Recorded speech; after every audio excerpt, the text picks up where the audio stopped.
तो स्वागत है दोस्तों आपका एक बार फिर से आपके अपने चैनल मैक टेक्नो क्रैक्स में। पिछले लेक्चर में हमने इंटीग्रेशन का एक ब्रीफ डिस्कशन किया था और उसके कुछ न्यूमेरिकल्स भी देखे थे, सब्स्टिट्यूशन मेथड देखा था और डेफिनेट इंटीग्रेशन देखा था। ठीक है, तो इंटीग्रेशन के लिए इतना एप्लीकेशन ही आपके लिए काफी है। आपको बिल्कुल बेसिक इंटीग्रेशन और डिफरेंशिएशन अच्छे से करना आना चाहिए। आपके जे लेवल तक के इंटीग्रेशन या डिफरेंशिएशन के क्वेश्चन नहीं आते हैं। ठीक है, अब जो हमारा लास्ट टॉपिक बचा हुआ है बेसिक मैथ्स के अंदर वो है ग्राफ, है ना। फिजिक्स के अंदर कुछ ग्राफ बहुत ही ज्यादा यूज होते हैं, रैंडमली यूज होते हैं, तो उन ग्राफ को हम स्टडी कर लेते हैं।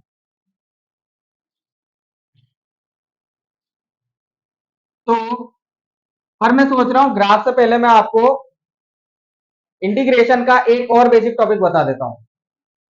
ठीक है, इंटीग्रेशन का जो कुछ टॉपिक बाकी रह गए थे,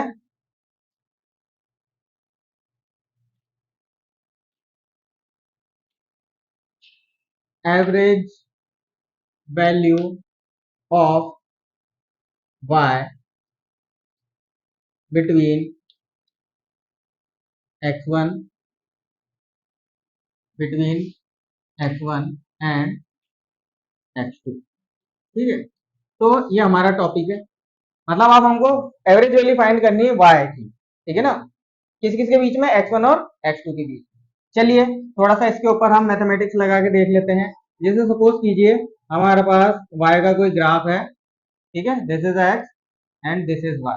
तो x1 और x2 दो वैल्यू जिस एक्सिस पर हमारे पास होंगी, और y मान लीजिए ये y का ग्राफ है। ठीक है ना, y का ग्राफ हमने देखा तो y का ग्राफ लीनियर है, और उसके अंदर ये हमारे पास एक पॉइंट है।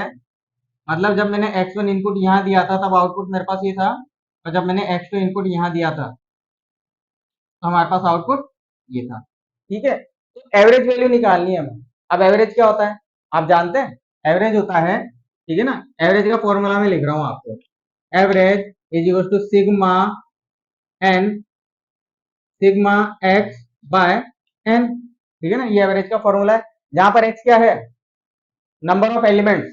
एक्स क्या है, नंबर ऑफ एलिमेंट। जैसे मैंने इंटीग्रेशन में आपको बताया था कि ए या दो लिमिट हो गए x1 और x2, इनके बीच में अगर अपन एक कोई रैंडमली स्ट्रिप काट दें, ठीक है, और उस स्ट्रिप की थिकनेस कितनी है dx, जो बहुत ही छोटी है, जो बहुत ही छोटी है, तो ऐसी बहुत सारी स्ट्रिप्स का सम वो लिखा हुआ है।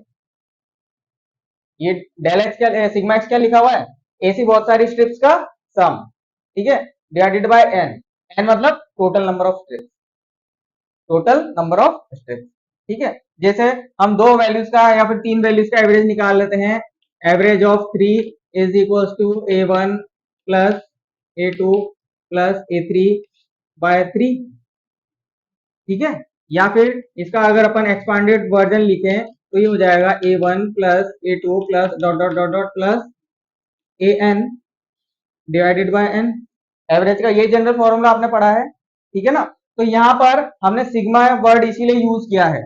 ठीक है ना, हमारे पास ये जो सिग्मा का साइन है, हमारे पास ये जो सिग्मा का साइन लगा हुआ है सिग्मा एक्स, तो सिग्मा का एक्स क्या मतलब, एक्स का मतलब क्या होता है, sum of discrete values, sum of discrete values, है ना। सिग्मा का मतलब होता है सम ऑफ डिक्रीज वैल्यू। ठीक है, और इंटीग्रेशन, भाई इंटीग्रेशन में भी तो हम सम ही करते हैं ना। इंटीग्रेशन का मतलब, इस साइन का मतलब होता है सम, सम नहीं बोलेंगे, हम बोलेंगे एक्यूमुलेशन, मतलब इकट्ठा हो जाना, accumulation of continuous values, accumulation of continuous values. अब यहां पे मैंने डिस्क्रीट वर्ड और कंटिन्यूअस वर्ड यूज किया है। ठीक है, तो एवरेज इस तरीके से निकलता है, ये इसका बेसिक अंडरस्टैंडिंग था। और इंटीग्रेशन के केस में हमारे पास डिस्क्रीट वैल्यूज नहीं होती है, इंटीग्रेशन के केस में हमारे पास होती है कंटिन्यूअस वैल्यू। ठीक है, कंटिन्यूअस वैल्यू के लिए हम सिग्मा नहीं कर सकते। इसका कारण यह है क्योंकि हमारे पास एन की वैल्यू नहीं है। ठीक है, आप बता सकते हैं कि इस लाइन और इस लाइन के बीच में कितनी स्टेप्स हैं, कोई एग्जैक्ट नंबर है क्या, dx, dx का वर्ड ही हमने बताया था कि dx का मतलब होता है छोटे से छोटा, छोटे से भी छोटा, छोटे से भी छोटा, जितना ज्यादा छोटा हो सके उतना छोटा, dx का मतलब ये था। ठीक है ना, तो अगर स्ट्रिप की जो थिकनेस है वो बहुत ही ज्यादा छोटी हो जाएगी, तो यहां से लेके यहां तक के लिए एन वैल्यू डिफाइन नहीं होगा, वो इनफाइनाइट हो जाएगा। एन वैल्यू डिफाइन हो जाएगा क्या, ये नंबर ऑफ एलिमेंट्स डिफाइन हो जाएंगे क्या, नहीं होंगे। तो उस केस में हमें सिग्मा को इस इंटीग्रेशन साइन से कन्वर्ट करना पड़ेगा। ठीक है, तो जो हमारा टॉपिक है वो अब स्टार्ट होगा, average value of X between x1 and y1। ठीक है, तो ये मेरे पास y is equal to F X function है, ये जो लाइन है, और x1 और x2 के बीच में मेरे को एवरेज वैल्यू निकालनी है। ठीक है, तो चलिए निकालते हैं। y average is equal to integration of y dot D X from x1 to x2 divided by dx from x1 to x2। ठीक है, ये हमारे पास y एवरेज का फॉर्मूला आ गया।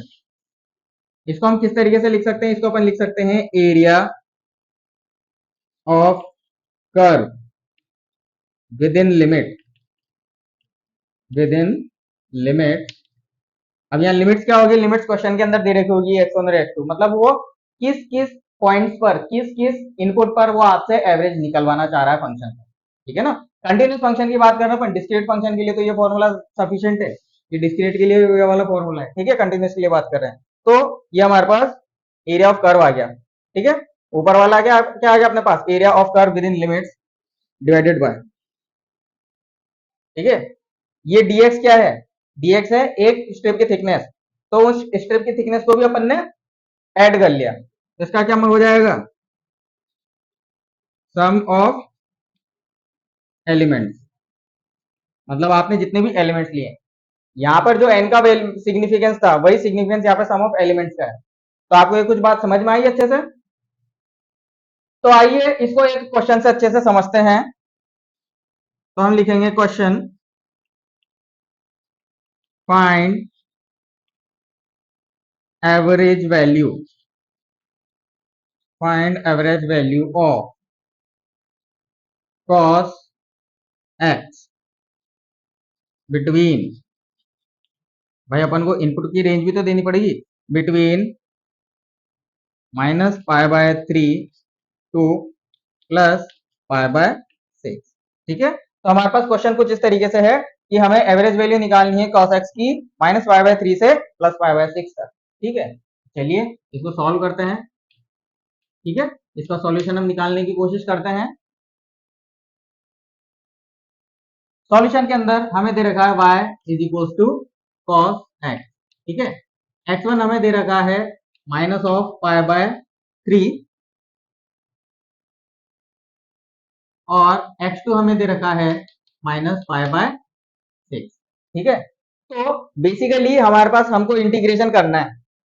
ठीक है, तो हम क्या लिखेंगे, हम लिखेंगे integration y dot D X is equal to, ठीक है, एवरेज वैल्यू निकालनी है तो y dot D X is equal to, पहले निकाल लेते हैं x1 और x2 के बीच में। ठीक है ना, ये x1 हो जाएगा, ये x2 हो जाएगा, तो y की जगह में रख देंगे cos x का difference integration.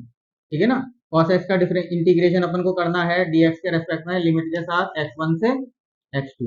Then after cos x का इंटीग्रेशन क्या होता है, sin x, तो हमारे पास आ जाएगा sin x और लिमिट इसके ऊपर लग जाएगी x1 x2।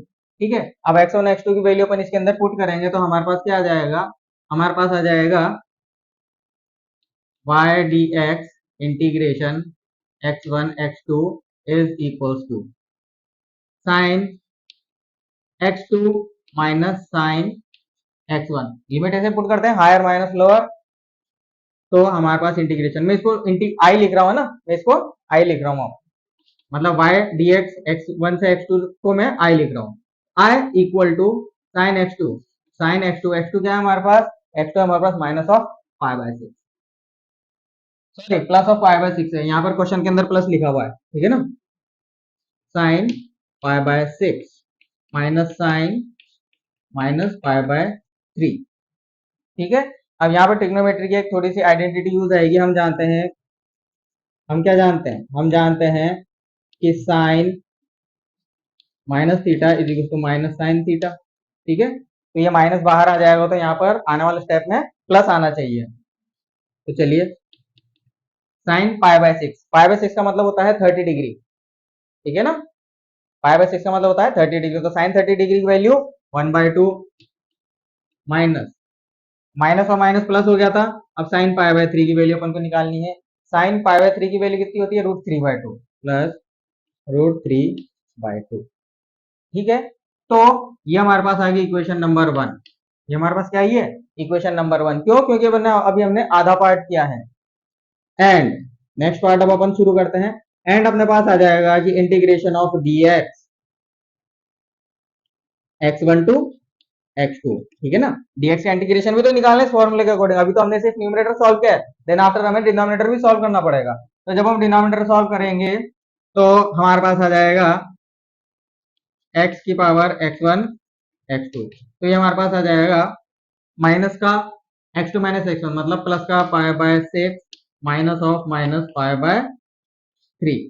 ठीक है, तो ये हमारे पास कितना निकल के आ रहा है? इसको अपन बोल देते हैं I2। ठीक है, इसको I1 बोल देते हैं। तो I2 is equals to pi by 6 plus 3, 6 ही आ जाएगा अपने पास, है ना, 6। तो माइनस माइनस प्लस 2 पाई, तो ये अपने पास आ जाएगा 3 पाई बाय 6 मीन्स I2 हमारे पास आ गया 5/2। I2 कितना आ गया? 5/2। अब इसको अपन इक्वेशन बी बोल देते हैं by equation B and A. By equation B and A हम क्या लिख सकते हैं? हम लिख सकते हैं कि integration of Y sorry average value cos X, क्या लिखें एवरेज वैल्यू को? हम लिख सकते हैं कि एवरेज वैल्यू जो है वो हो जाएगी, पहला तो equation number A I1 bye I2। भाई देखो फॉर्मूले के अंदर ये अपन ने I1 रखा था, वहां पे क्वेश्चन में ये हमने I1 रखा है और ये हमने I2 रखा है। तो I1 और I2 की वैल्यू हम इस तरीके से पुट कर देंगे तो हमारे पास एवरेज वैल्यू आ जाएगी y की, मतलब जो भी हमारा फंक्शन है, तो मैंने इसको ए भी लिख रखा है एवरेज। ठीक है, तो इसको जब अपन सॉल्व करेंगे तो हमारे पास आ जाएगा 1 प्लस √3/2 और पाई। तो 1 प्लस √3/2 और इसका बाय 2 कैंसिल हो जाएगा अपॉन पाई। ठीक है, तो यही हमारे पास एवरेज वैल्यू का आंसर है कुछ इस तरीके से। मतलब अगर आप एवरेज ऑफ कॉस एक्स पूछ रहे हो, कहां से लेके कहां तक? पाई बाय 3 से माइनस पाई बाय 3 से प्लस के पाई बाय 6 तक, तो वो आपके पास आ जाएगा 1 प्लस √3/पाई। तो देखा क्वेश्चन आपने दोस्तों की वैरायटी कैसे कैसे हो सकती है क्वेश्चन के ऊपर। मतलब हमने एवरेज वैल्यू निकालने के लिए भी इंटीग्रेशन का यूज कर लिया है ना। तो ये एक इंटीग्रेशन का बहुत ही अच्छा यूज है जो न्यूटन ने इन्वेंट किया था। उसके पहले इतनी इस तरीके की जो माइन्यूट कैलकुलेशन है वो नहीं हो पाती थी। ठीक है ना, क्यों? क्योंकि हमने सिग्मा वाले साइन को इंटीग्रेशन के साइन में कन्वर्ट किया था।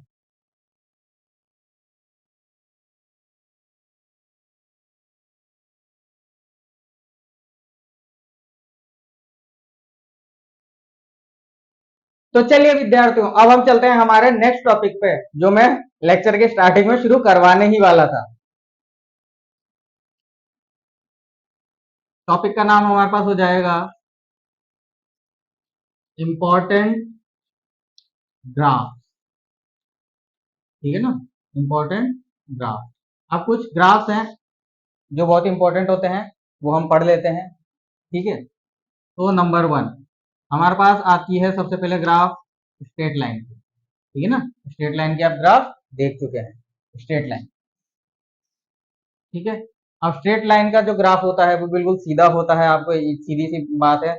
तो ये एक तरीके का लीनियर ग्राफ होता है। इसका जनरल फॉर्म मैं आपको पहले भी लिखा चुका हूँ, A X plus B Y plus C equal to 0। ठीक है, ये इसका जनरल फॉर्म है। तो हमें इस जनरल फॉर्म से कोई लेना देना नहीं है, हमें वो वाला फॉर्म पढ़ना है जो हमारे फिजिक्स के अंदर यूज आता है। ठीक है, इसका क्या मतलब होता है?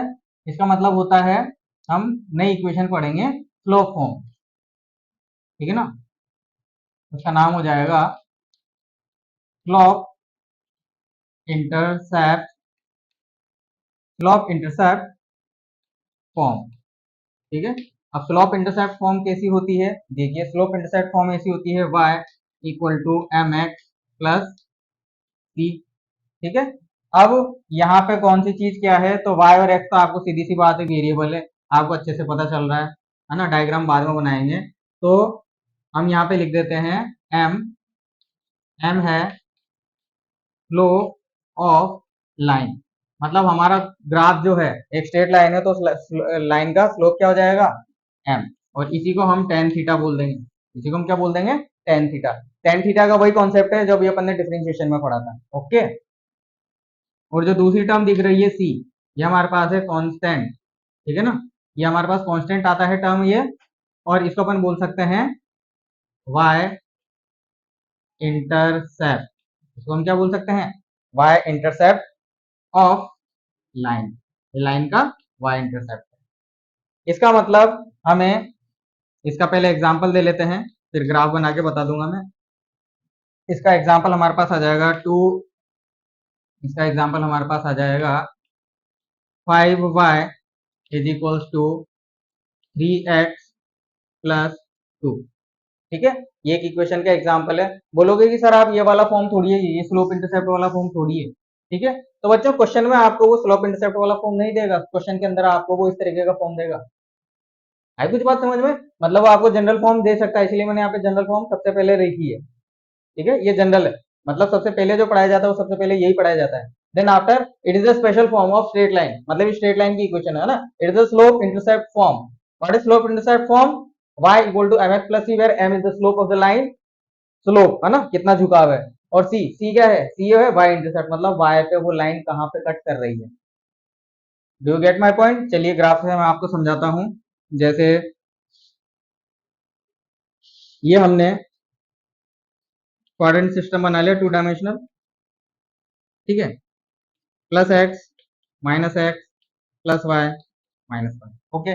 अब अगर मैं किसी एक स्ट्रेट लाइन की बात करता हूं, ठीक है, जैसे इसी की बात कर लेते हैं, है ना, इसी की बात कर लेते हैं अपन। तो सबसे पहले हम इसको कन्वर्ट करेंगे किसमें, मैं पूरी इक्वेशन को 5 से डिवाइड कर दूंगा, तो मेरे पास आ जाएगा y equal to 3/5 X plus 2/5, यही आया, ठीक है।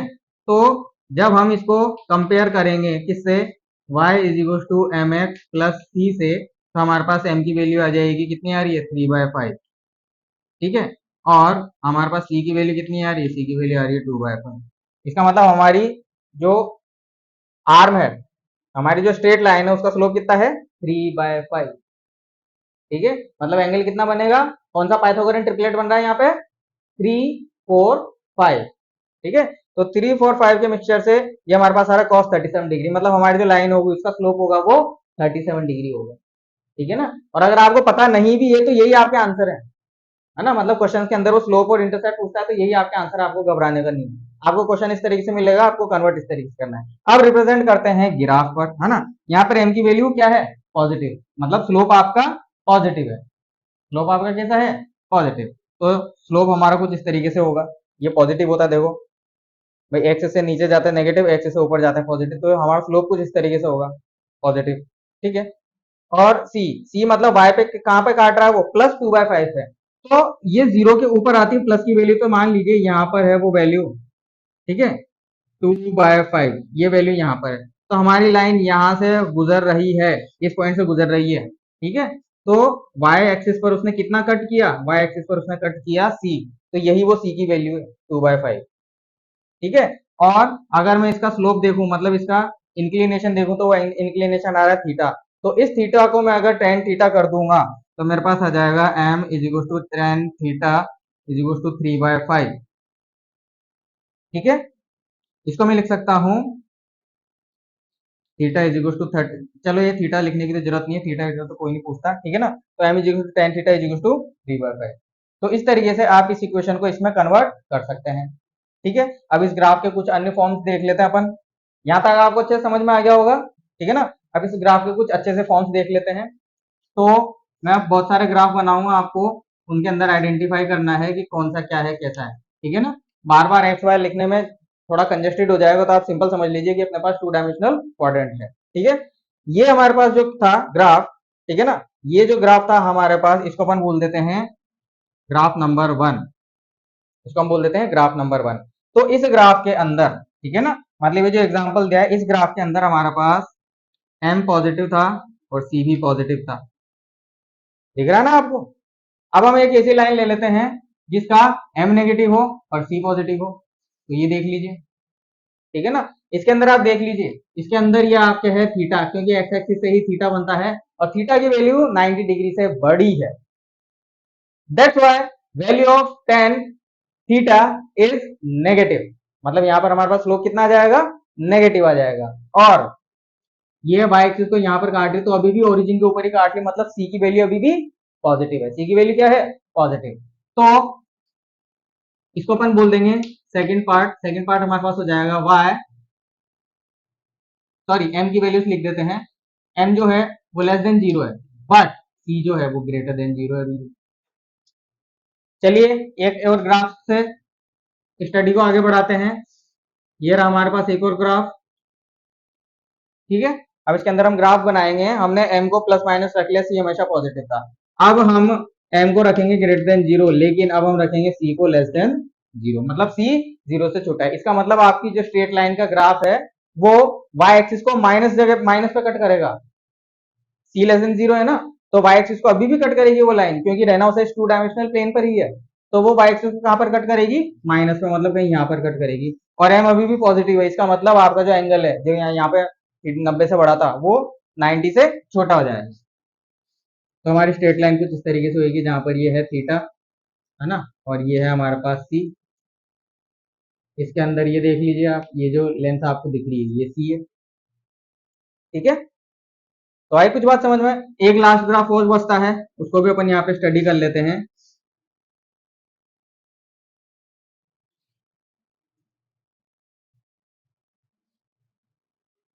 उसको भी हम यहाँ पर स्टडी कर लेते हैं कुछ इस तरीके से, ठीक है। अब हमारे पास एम बी लेस देन 0 होगा, सेकंड के बाद ये थर्ड केस है बच्चों, और and this is the fourth case. तो फोर्थ केस में m greater than 0 and c is also greater than 0। तो m ग्रेटर देन 0, c तो लेस देन 0 ही रखेंगे, अपने ये वाला केस नहीं लिया, m less than 0 and c भी लेस देन 0, है ना। मतलब अब आपके पास लाइन कुछ इस तरीके से आएगी, मतलब ये एंगल आपका 90 से बड़ा है थीटा, और यहाँ पे अब आप y को नेगेटिव एक्सिस पर कट कर रहे हो, ठीक है। तो ये कुछ 4 तरीके के मैंने आपको सैंपल्स दिए हैं, जिसमें आपको स्लोप कैसे पहचानना है, ग्राफ उस स्लोप से ग्राफ कैसा बनेगा, ठीक है, वगैरह वगैरह आपको पता चल जाएगा ऑटोमेटिकली। जैसे हम इस इक्वेशन की बात करें तो इस इक्वेशन के अंदर दोनों पॉजिटिव थे, लेकिन अगर प्लस माइनस का साइन हम यहाँ पे चेंज कर दें तो इनमें से कौन सा ग्राफ बनेगा, आप उसको अच्छे से पहचान सकते हैं। ओके, अब इसका नेक्स्ट पार्ट भी देख लेते हैं, नेक्स्ट पार्ट क्या होता है। इसके नेक्स्ट पार्ट में हमारे पास एक डब्बा ये बन गया है, दूसरा डब्बा हम यहाँ पे बनाएंगे, इसको हम बोल देंगे स्लोप। पहला था स्लोप इंटरसेप्ट फॉर्म, दूसरा हमारे पास हो जाएगा point intercept, point intercept form, point intercept form. Okay, ठीक है। तो ये है हमारे पास पॉइंट इंटरसेप्ट फॉर्म। कैसा दिखता है, बोले हाँ साहब देखो वो भी बताओ, तो वो हो जाएगा हमारे पास X by A plus Y by B equal to 1। अब बोले कि सर इसको पहचानेंगे कैसे ग्राफ पे, इसको ऐसे पहचानेंगे कि एक्स और वाई तो वेरिएबल है, हम जानते हैं, ठीक है। हमें करना कुछ नहीं है, सबसे पहले एक ग्राफ बनाना है। ये लीजिए ग्राफ बन गया हमारे पास कुछ इस तरीके से, ठीक है। और ये रेंडमली हमारी कोई स्ट्रेट लाइन है, रेंडमली मान लो कैसी भी है ना, कहीं पर भी बन सकती है वो। तो ये जो डिस्टेंस आई है, इस डिस्टेंस को बोल देंगे ए, ठीक है। और ये जो डिस्टेंस आई है, इस वाले डिस्टेंस को बोल देंगे बी। कुछ है बात समझ में, मतलब एक्स एक्सिस पर लाइन कहाँ कट कर रही है और वाई एक्सिस पर कहाँ कट कर रही है, उसके कोऑर्डिनेट्स या फिर उसकी ओरिजिन से डिस्टेंस ए और बी दे रखे हैं हमको। तो ये 2 पॉइंट पर इंटरसेप्ट कर रही है, तो दोनों एक्सिस को ये इंटरसेप्ट कर रही है, ठीक है। आई बात समझ में।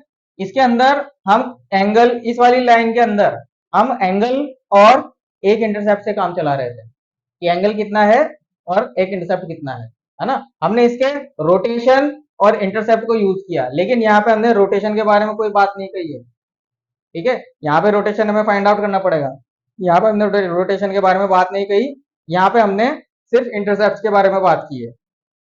चलिए देखते हैं एक एग्जाम्पल से, इसको भी समझते हैं, ठीक है। जैसे एग्जाम्पल अपन ले लेते हैं, जनरल फॉर्म में मिलेगा क्वेश्चन तो इस तरीके से, ठीक है ना।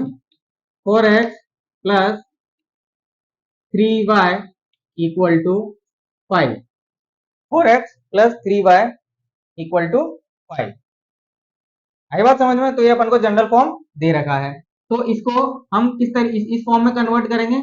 ये वाली जो फॉर्म है हमारे पास, वे पॉइंट इंटरसेप्ट फॉर्म में कन्वर्ट करेंगे ना, क्योंकि फिजिक्स में या तो ये वाला एप्लीकेशन आएगा या फिर ये वाला एप्लीकेशन आएगा। स्ट्रेट लाइन के और भी बहुत सारे फॉर्म होते हैं, ठीक है ना। पोलर फॉर्म होते हैं, इंटरसेप्ट फॉर्म होते हैं, मनमान सारे बहुत सारे फॉर्म होते हैं, लेकिन उनमें से सिर्फ ये दो ही आपके काम आएंगे। तो 4x plus 3y equal to 5, हमने एक इक्वेशन ले ली। अब मैं क्या करूंगा, चलिए इसका सॉल्यूशन देखते हैं। इसके सॉल्यूशन के अंदर हमें देखिए इस फॉर्म के अंदर यहाँ पे हमें इक्वल टू इधर में 1 चाहिए, तो यहाँ पे हमारे पास 5 आ रहा है, तो हम पूरी इक्वेशन को 5 से डिवाइड कर देंगे। क्या कर देंगे, पूरी इक्वेशन को 5 से डिवाइड कर देंगे। What we get 4/5 of x plus 3/5 of y equal to 1, है ना। Now the coefficient of x and y are 1/a and 1/b। तो हमको ये क्या दे रखा है, 1/a, और हमको ये दे रखा है 1/b, तो इनको कन्वर्ट करना पड़ेगा हमको। तो हम किस तरीके से कन्वर्ट करेंगे, कुछ इस तरीके से कन्वर्ट करेंगे ताकि आपसे कैलकुलेशन मिस्टेक ना हो। इसको अपन लिख देंगे 5/4 और इसको हम लिख देंगे 5/3, ठीक है, इक्वल टू 1। अब जब हम इस इक्वेशन के इस सेट को इक्वेशन के इस सेट से कंपेयर कर देते हैं, तो हम लिख देंगे बाय कंपैरिजन। बाय कंपैरिजन हमने कंपेयर किया तो हमें क्या मिला, हमें मिला कि a is equal to 5/4 and b is equal to a is equal to 5/4 और b कितना आ जाएगा हमारे पास 5/3, ये हमारे पास आ गया 5/3, ठीक है। अब बाय द वे क्वेश्चन में आपको ये जनरल फॉर्म दे रखी है, तो उसने आपसे पूछ लिया कि x intercept sorry y intercept क्या होगा और स्लोप कितना होगा, तो उसके लिए आप इस इक्वेशन को यूज कर लेंगे, ठीक है ना। बट क्वेश्चन के अंदर अगर उसने स्लोप भी पूछ लिया और दोनों इंटरसेप्ट भी पूछ लिए, तो दिक्कत हो सकती है। तो क्या हो सकती है, दिक्कत हो सकती है। तो उसके लिए हमें अगर स्लोप फाइंड करना है, तो हम इस तरीके से इसका यूज कर सकते हैं। हमने डिफरेंशिएशन के अंदर क्या पढ़ा था, हमने डिफरेंशिएशन के अंदर पढ़ा था tan of theta is equals to, ठीक है, tan of theta is equal to delta y by delta x. मतलब हमारे पास y की टर्म ऊपर आती है, ठीक है। y की टर्म क्या है हमारे पास इस वाले फॉर्म के अंदर, b, a b, y की टर्म b थी, तो हम इसको लिख देंगे b बाय a, और x की टर्म क्या थी हमारे पास, ये x लिखा हुआ स्टूडेंट, दिस इज x की टर्म क्या थी हमारे पास a, तो tan थीटा हमारे पास b बाय a आ गया, तो यही हमारा स्लोप हो जाएगा बच्चों, ये हमारा क्या हो जाएगा, स्लोप, ठीक है। स्लोप इस तरीके से निकल गया, चलिए निकाल के देख लेते हैं। तो हमारे पास m is equal to b की वैल्यू कितनी है 5/3 अपॉन a की वैल्यू कितनी है 5/4, है ना। तो दोनों के न्यूमरेटर कट जाएंगे, तो हमारे पास m आ जाएगा 4/3, m कितना आ जाएगा 4/3। तो इस तरीके से आप स्लोप निकाल सकते हैं। तो point intercept form, point slope intercept form और इन दोनों का इंटर कन्वर्जन, ये आपको अच्छे से आना चाहिए, है ना। आपको क्वेश्चन के अंदर इस फॉर्म के अंदर, इस फॉर्मेट के अंदर या फिर जनरल फॉर्म के अंदर न्यूमेरिकल मिलेगा, और आपको उसे यूजेबल बनाने के लिए, उसको अप्लाई करने के लिए इन दोनों फॉर्म्स के अंदर कन्वर्ट करना होगा, ठीक है स्टूडेंट्स। अगला सेक्शन आएगा हमारे पास कॉनिक सेक्शन, ठीक है। कॉनिक सेक्शन मतलब हम ग्राफ पढ़ रहे थे, इंपॉर्टेंट ग्राफ। इंपॉर्टेंट ग्राफ के अंदर ए पे हमने स्ट्रेट लाइन के बारे में पढ़ा, अब बी हम पढ़ेंगे पैराबोला के बारे में, बी हम पढ़ेंगे पैराबोला के बारे में। पैराबोला को हिंदी में परवलय बोलते हैं, और उसका शेप, ठीक है, उसका शेप किस तरीके से होता है, उसका शेप इस तरीके से होता है, अभी मैं आपको बना के बताऊंगा कुछ इस तरीके से, ठीक है ना। ये देखिए, तो जब मैं आपको क्वाड्रेटिक वाला फॉर्मूला पढ़ा रहा था बेसिक मैथमेटिक्स में एलजेब्रा के अंदर, तो मैंने कहा था कि क्वाड्रेटिक इक्वेशन का जो ग्राफ होता है वो पैराबोलिक होता है, और पैराबोला हमने बना के बताया था, ठीक है। पैराबोला कुछ इस तरीके से बना था, आपको याद हो तो। पैराबोला कुछ इस तरीके से बना था। तो इसकी क्या इक्वेशन होएगी और कैसे जनरेट होएगी वो भी हम देखेंगे। तो सबसे पहले तो आप ये देख लीजिए कि पैराबोला का जो सबसे टॉप मोस्ट पॉइंट होता है ना, पैराबोला इस तरीके से है ना। ये तो इसका मुंह अपवर्ड्स है, इसका मुंह कहाँ खुला हुआ है, अपवर्ड। लेकिन अगर आप इसको डाउनवर्ड कर लें तो आपको सबसे टॉप मोस्ट पॉइंट ये दिखता होगा यहाँ पर, ये टॉप मोस्ट पॉइंट है। इस पॉइंट को हम बोलते हैं वर्टेक्स, ठीक है। अब इसका मुंह कहां पर खुला हुआ है, प्लस वाई एक्सिस की तरफ, और इसमें एक्स क्या है अपने पास, ये इनपुट है और ये आउटपुट है, ठीक है। तो एक्स का वैल्यू मैं प्लस भी ले सकता हूँ और माइनस भी ले सकता हूँ, तो मेरे पास वैल्यू हमेशा वाई की पॉजिटिव ही आएगी, है ना। तो आप बताइए कि -1 का स्क्वायर और +1 का स्क्वायर क्या दोनों सेम होते हैं? हाँ। +4 का स्क्वायर और -4 का स्क्वायर क्या वो भी सेम होता है? हाँ बिल्कुल, वो भी सेम होता है, ठीक है।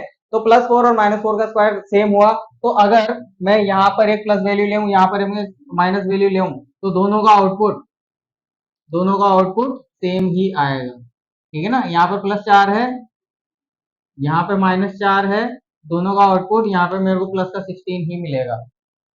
है बात समझ में? तो फर्स्ट वाले का जो हम आंसर लिख सकते हैं, अगर मैं इस ग्राफ को ए बोल देता हूं, तो मेरे पास फर्स्ट वाले की जो इक्वेशन आ जाएगी, ठीक है, y a is equal to k x square, ठीक है ना। y a का मतलब क्या है कि ये जो ए नंबर का ग्राफ है वो के एक्स स्क्वायर के प्रोपोर्शनल है, ठीक है। अब देखो इधर आप एक्स स्क्वायर कर रखा अपन ने, मतलब एक्स की जगह आप प्लस वैल्यूज रखें या माइनस वैल्यूज रखें, वो स्क्वायर होकर प्लस ही बन जाएगा, तो वाई की वैल्यू हमेशा प्लस आएगी, ठीक है। चलिए, अब अगर मैं थोड़ी देर के लिए इसको मिटा देता हूं, है ना, अब अपन ग्राफ के साथ थोड़ा खेलना सीखेंगे। देखिए, this is +4, now what happens if it is inverted. अब हमने इसको इन्वर्ट कर दिया, क्या कर दिया, मतलब हमने एक्स एक्सिस के रेस्पेक्ट में इसको फ्लिप कर दिया है 180 डिग्री से। तो वाई ए, अब अगर इस वाले ग्राफ को मैं बी बोल देता हूं, इस वाले ग्राफ को मैंने बोल दिया बी, तो मेरे पास नेक्स्ट फॉर्मूला क्या आ जाएगा, y b is equals to, क्या लगता है दोस्तों, एक्स तो अभी भी अपन इनपुट भी ले सकते हैं और आउटपुट भी ले सकते हैं, लेकिन वाई की वैल्यू हमेशा नेगेटिव आनी चाहिए, तो इसको नेगेटिव से मल्टीप्लाई कर दो ना यार बेटा, है, इसको माइनस एक्स स्क्वायर बना दो, तो ये वाई का ग्राफ हो जाएगा। ओके, इनके यूजेस क्या है आगे जब फिजिक्स में आएंगे तब वहां और अपन पढ़ लेंगे कि इनके ट्रांसफॉर्मेशन कैसे होते हैं। अभी आप बस पहचानना सीख जाइए कि रिलेशन क्या होता है, ठीक है ना। अब इन दोनों के अंदर आपने देखा होगा वाई ए और वाई बी। चलिए एक और बनाता हूं, ये वाला ग्राफ दिख रहा है आपको कुछ इस तरीके से, इस ग्राफ को मैं बोल देता हूं सी, दिख रहा है ये वाला ग्राफ, ठीक है। थोड़ा डिजाइन जैसा दिख रहा होगा तो मैं आपके लिए इसको डैश कर देता हूँ, ठीक है ना, ताकि आपको पता चल जाए मैं किस ग्राफ की बात कर रहा हूँ। ग्राफ नंबर सी, ठीक है। तो ग्राफ नंबर जो सी है उसके लिए इक्वेशन क्या आ जाएगी, अब देखिए यहाँ पे y की वैल्यू प्लस या माइनस आ सकती है, यहाँ पे y की वैल्यू प्लस या माइनस आ सकती है, लेकिन x की वैल्यू हमेशा पॉजिटिव होनी चाहिए, लेकिन x की वैल्यू हमेशा पॉजिटिव होनी चाहिए, ठीक है। तो इसको मैं दो तरीके से समझा सकता हूं आपको, हम हमेशा x पर इनपुट लेते थे और y पर आउटपुट लेते थे, लेकिन कभी आप आउट ऑफ द वे भी सोचिए, क्या हो अगर मैं फंक्शन को ही इन्वर्स कर दूं, ठीक है। मतलब अगर मैंने y को इनपुट लिया और x को आउटपुट लिया, तब क्या फंक्शन की डेफिनेशन चेंज, फंक्शन अप्लाई नहीं होगा, बिल्कुल होगा। आइए देखिए कैसे। तो यहां पर हम इनपुट ले लेते हैं y को, ठीक है ना, तो हमें आउटपुट कितना मिल जाएगा, x, तो y c, ये पहला फॉर्मूला, ये दूसरा फॉर्मूला, ये c जो ग्राफ है इसको मैं यहां लिख देता हूं, this is the c graph, है ना, और ये तीसरा formula y c sorry y c नहीं, x c, क्योंकि आउटपुट में क्या है, x, x of c is equal to k y square. ठीक है, अब y की वैल्यू आप प्लस या माइनस लो, वो हमेशा प्लस ही हो जाएगा, तो x की वैल्यू हमेशा प्लस आएगी। तो देखो ये पूरा का पूरा जो पैराबोला उसका मुंह इधर प्लस x डायरेक्शन में खुल रहा है। अब लास्ट वाला जो बचा हुआ है उसको बताने में तो किसी को कोई दिक्कत नहीं होनी चाहिए। ठीक है, मतलब ये लास्ट वाला जो हमारे पास डी वाला ग्राफ बचा हुआ है जो मैंने इधर बनाया है, ये वाला, ठीक है ना, ध्यान से देख लीजिएगा, ये वाला जो ग्राफ है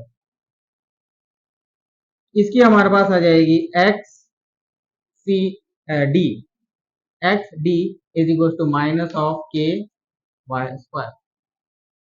ठीक है, तो पैराबोला के ये कुछ चार फॉर्मूलेज हैं कुछ इस तरीके से। ठीक है, ये कुछ इस तरीके से।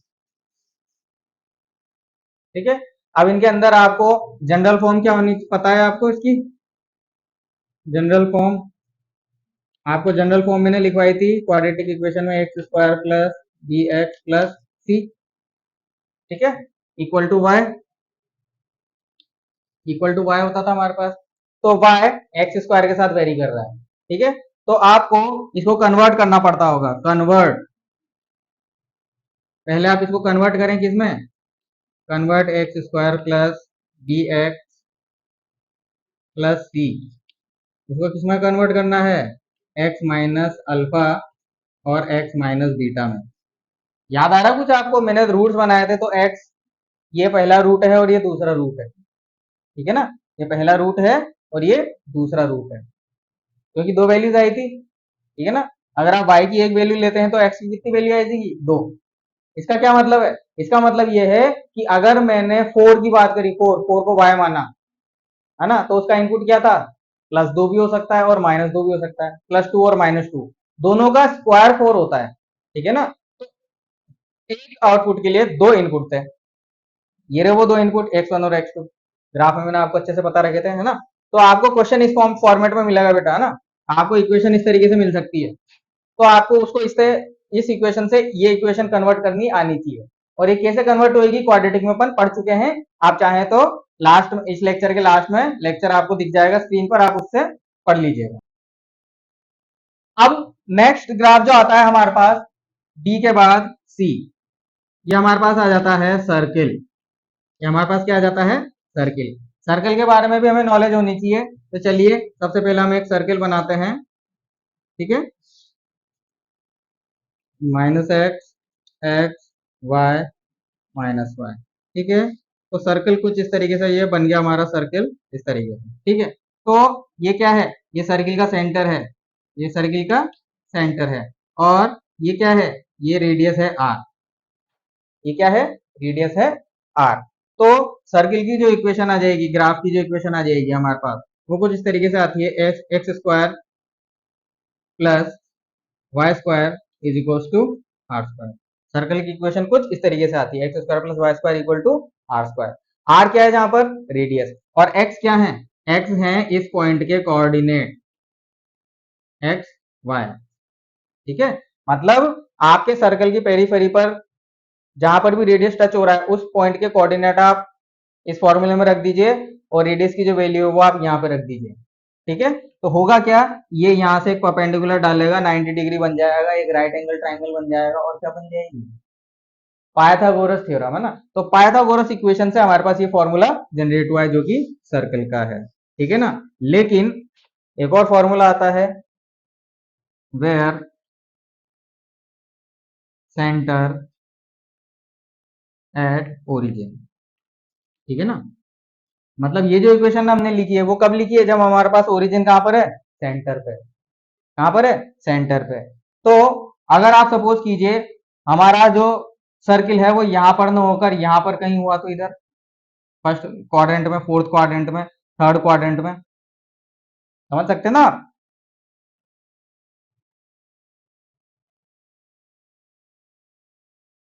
तो हमारे पास आ जाएगी जनरल फॉर्म, जनरल फॉर्म हमारे पास आ जाएगी x minus a whole square plus y minus b whole square is equal to r square. ठीक है, जहां पर r क्या है, जहां पर हमारे पास r जो है वो रेडियस है, ठीक है, और उसके बाद ए और बी क्या है,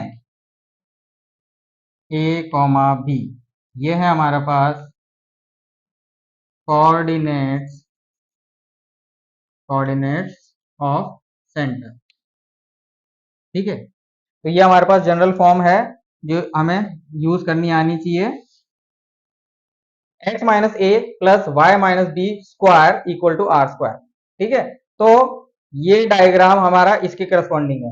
इसका करस्पॉन्डिंग डायग्राम कैसा भी बन सकता है रेंडमली। आपकी इच्छा हो तो आप सर्कल यहाँ पे रखो, आपकी इच्छा हो तो यहाँ पे रखो, आपकी इच्छा हो तो फर्स्ट क्वाड्रेंट में यहाँ पे रखो, आपकी इच्छा हो तो फोर्थ क्वाड्रेंट में यहाँ पे रखो, आपकी इच्छा हो तो सेकंड क्वाड्रेंट में यहाँ पे रखो, कहाँ पर भी रख सकते हो। ठीक है ना, तो उसके लिए जनरल इक्वेशन ये है। तो उस सर्कल का जो भी सेंटर होगा उसके कोऑर्डिनेट ए और बी होंगे।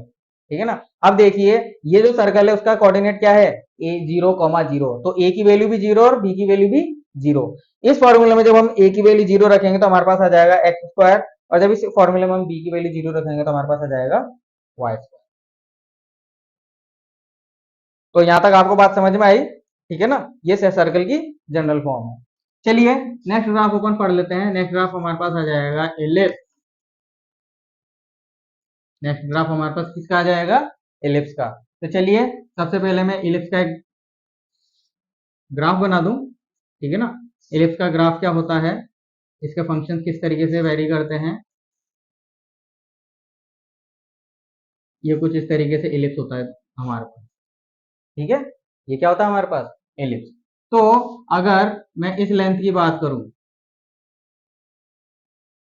ठीक है, तो ये छोटी लेंथ है हमारे पास, तो आ जाएगा बी। और अगर मैं इस लेंथ की बात करूं तो ये लेंथ हमारे पास हो जाएगी ए। ठीक है, होता क्या है ये ए और बी, तो एक्स और वाई। तो हम क्या करते हैं, हमारे पास जो भी एलिप्स होता है, ये जो पिच का हुआ सर्कल बनाया है मैंने, इसको बोलते हैं एलिप्स। क्या बोलते हैं, एलिप्स।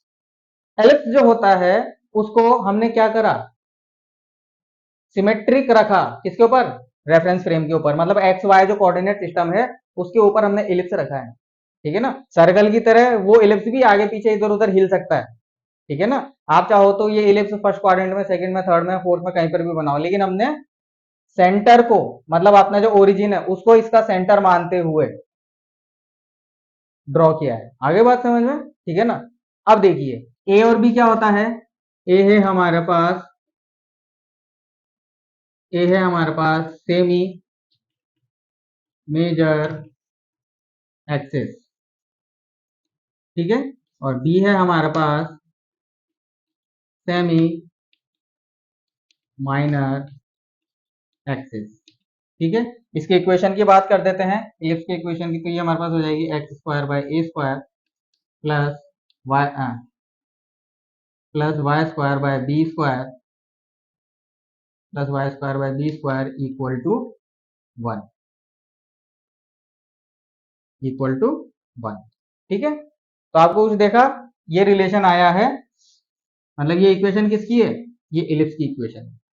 ठीक है, यहाँ पर ए और बी क्या है हमारे पास, सेमी मेजर एक्सिस और सेमी माइनर एक्सिस। इसका यूज भी जनरली कभी कभी हो सकता है, तो इसके यूज के बारे में आपको बता दूं कि इसके पास टू फोकस, एलिप्स के क्या होते हैं, to focus, F1 and F2, मतलब एक फोकस यहाँ होता है कहीं F1 और एक फोकस यहाँ होता है कहीं F2। ठीक है ना, ये फोकस क्यों पढ़ा रहा हूं मैं, आगे फिजिक्स में काम आएंगे। सर्कल देखो, सर्कल एक्स एक्सेस और वाई एक्सेस दोनों के रेस्पेक्ट में सिमेट्रिक है ना, और इवनली सिमेट्रिक है। कैसा है, इवनली सिमेट्रिक, इसीलिए इसका सेंटर, इसका जो फोकस है एक सिंगल फोकस है, जिसको हम इसका सेंटर बोलते हैं। But in the case of ellipse, ellipse के केस में इसके दो दो सेंटर हैं। एलिप्स के केस में क्या है, इसके दो दो सेंटर हैं। क्यों, क्योंकि ये वाला जो ग्राफ है वो एक्स एक्सिस के रेस्पेक्ट में और वाई एक्सिस के रेस्पेक्ट में सिमेट्रिक है, बट अनइवन तरीके से।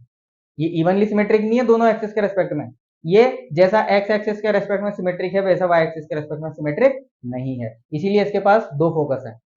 ठीक है ना, मतलब इसके दो सेंटर है जिनको हम फोकस बोल देते हैं, F1 और F2। इसके बारे में हम बाद में देखते हैं, हाँ, इसेंट्रिसिटी वगैरह आगे ज्यादा बताने का मतलब नहीं है।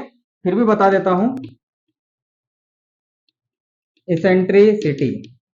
ठीक है, इसेंट्रिसिटी क्या होती है? इसेंट्रिसिटी को हम ई से डिनोट करते हैं। ई हमारे पास हो जाता है 1 minus b square by a square का अंडर द रूट।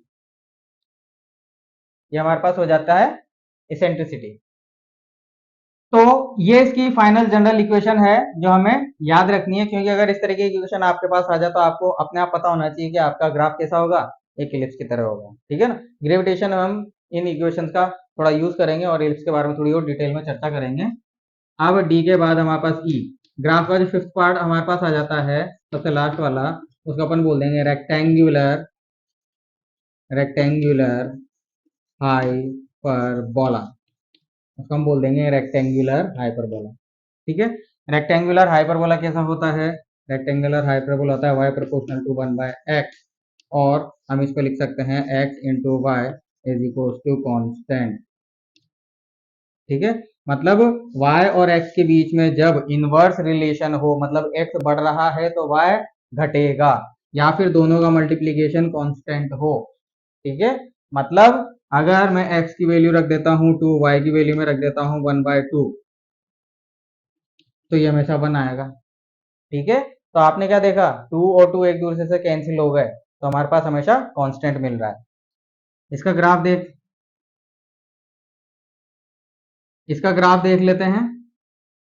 इसका ग्राफ ये इस तरीके से इसका ग्राफ आता है। ठीक है ना, यहां पर भी असिम्प्टोटिकली ऊपर जा रहा है ये। असिम्प्टोटिकली का मतलब इधर भी इनफाइनाइट पे जा रहा है और इधर भी इनफाइनाइट पे जा रहा है। तो ये है हमारे पास एक्स एक्सिस और ये है हमारे पास वाई एक्सिस। ठीक है,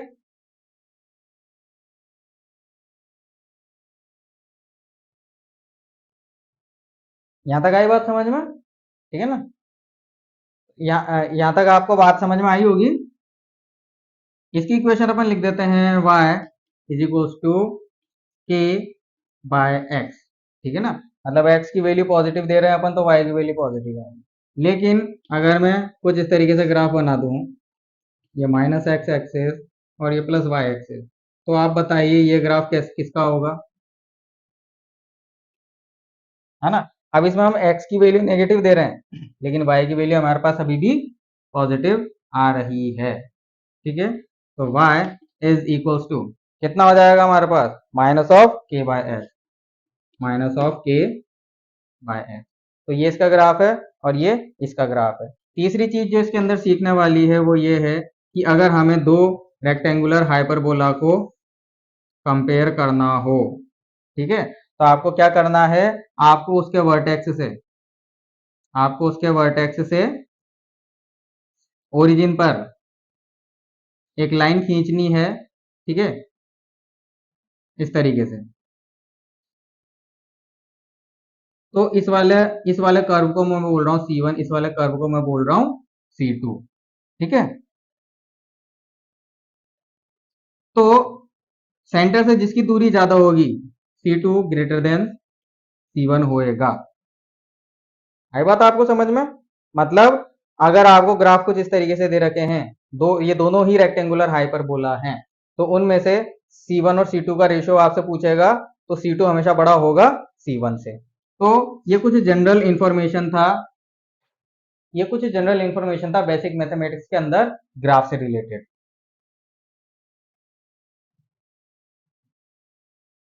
तो प्यारे दर्शकों, आज हमने बेसिक मैथ्स से जुड़े हुए सभी कॉन्सेप्ट, सभी इंपॉर्टेंट पॉइंट्स कवर कर लिए हैं। तो बेसिक मैथ्स का हमारा जो थ्योरी वाला पार्ट था वो पूरा 100% कंप्लीट हो चुका है। नेक्स्ट लेक्चर में हम इन ग्राफ्स से रिलेटेड कुछ क्वेश्चंस कर लेंगे और कुछ रैंडम क्वेश्चंस भी उठा लेंगे हमारे प्रीवियस टॉपिक्स से। ठीक है, ताकि आपकी एक बार अच्छे से प्रैक्टिस हो जाए। उसके बाद हम नेक्स्ट चैप्टर से शुरुआत करेंगे। आपको इस चैनल का कंटेंट पसंद आया हो, फिजिक्स समझ में आती हो या फिर इंटरेस्ट आया हो, तो इस चैनल को लाइक, शेयर और सब्सक्राइब जरूर करें। थैंक यू दोस्तों।